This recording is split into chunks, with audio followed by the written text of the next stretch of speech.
গোটাই গেছেন বারোইয়া মা হইয়া ফিরিয়া আইয়া তো মা হইজন না। তান ফ্যামিলির মানুষ লোক তাইনি উপার্জনকারী হোক তান ছোট ভাই তো আর কিছুই না।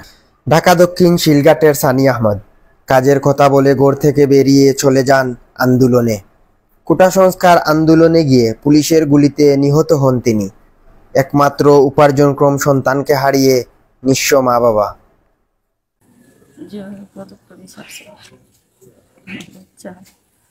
আমার হইয়া গেছেন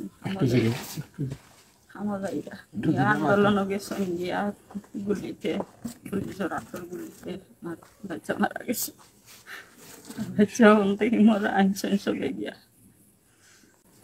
জায়গাত মারা গেছেন আমার বাচ্চা। আমি আর কিছু হইতে পারি না।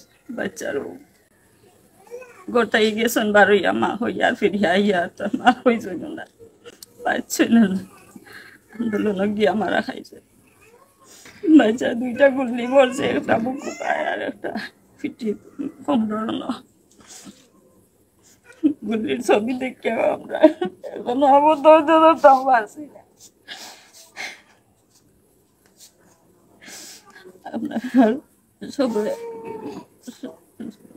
বিচার চাই আমরা।